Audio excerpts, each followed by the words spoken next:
go at against them, all these type of things. So you should have it all by tomorrow. All by tomorrow. Does playing in the NIT give you some experience going in? It gives the players some experience, especially our veterans. You know, they feel that they've been there. But you know, remember, we're playing some freshmen too. This is starry, wide-eyed freshmen now. I mean, this is going to be an experience for them. What kind of bump did making the tournament the first time at Kent State give that program?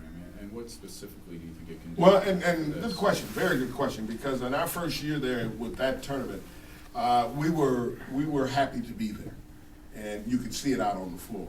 It took us, I bet you, 25 minutes before we were ready to bear down and do what we could do. Now that game only ended up being a 5-point loss, but it really wasn't a 5-point loss. If we would have been mentally ready early, we could have won that game. But that's the key. It's how quickly you can get your mind into it and see what you can do to execute against it.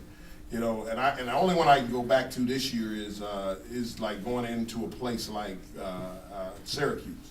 We had to get mentally into that game quickly, and they had to realize that they're playing an opponent that is worthy. And then now you can go to work.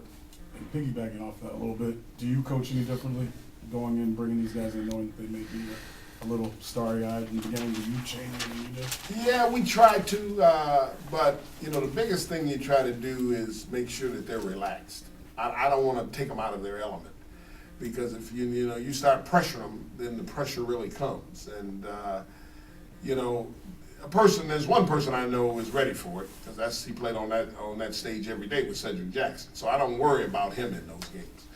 Who I worry about are the younger players, the real younger players, and that even includes Norris Cole. He hasn't been on that stage, and I know I have to get something from the other seniors. When we went and played at Syracuse, those other seniors came up big in those games. We have to get something from them. I wanted to ask you about kind of the residual benefit of a program making the NCAA tournament. Is it in attendance? Is it in recruiting? Is it one more than the other? Well, I hope it helps in attendance, because that helps everybody here in Cleveland State, because that's what we try to do. We will not know that until next year, But let me say this: when you have functions like you have today, and you see how many people came out, I'm saying it's close to how many? 200 here. That tells you that they're starting to get on the bandwagon, see what's going on here, and that could help, and you hope that. Now, in regards to recruiting, it has already helped. There was a couple of kids we were talking to that now they're calling us, so that tells you the difference. We had to track them down every day. Now they're calling us, so and what it is now they know who you are. They truly know who you are. And I told our team going into that last game against Butler, if we want our program to show that it has arrived, we got to beat someone on a big stage. It can't be, we win here, you come to one day and everybody's excited that one day. But on a big stage in front of everyone, and you show that you can do something, now people start taking notice.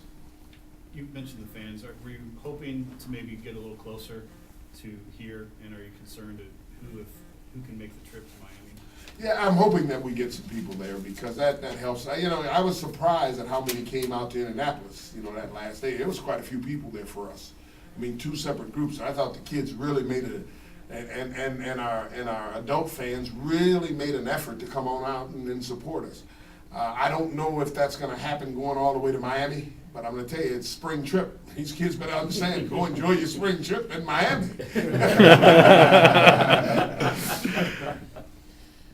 Coach, what about 2 teams from the Horizon League?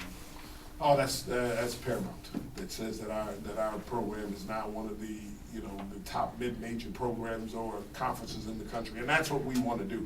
And when I seen that came across the board and they list everyone, and then the Horizon League had 2, that showed that we're getting there. We're getting there. When I was in the Mid-American Conference, we would get 2 every once in a while, and that was good.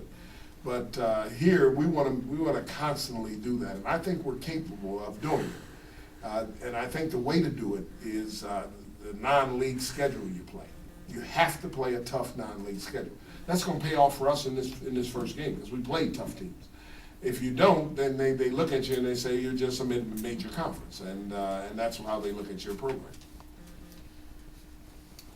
Anything else? Co- One-on-ones in the arena? Just one, I think, last night in the MAC tournament, Coach Dan Broad from MAC was talking about what this means kind of for Northeast Ohio college basketball, two teams so close, making the tournament. Are you feeling the same way? Oh, I am. Keith and I go back a long way.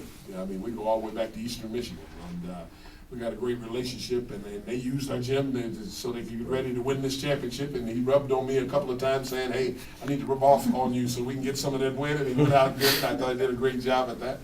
But it's great for just this area. I mean, it's bringing basketball back to Northeast Ohio, and that's what we need to do. Because, basketball is back, but it's on a professional level. We need to the collegiate level to get back so people get excited about that.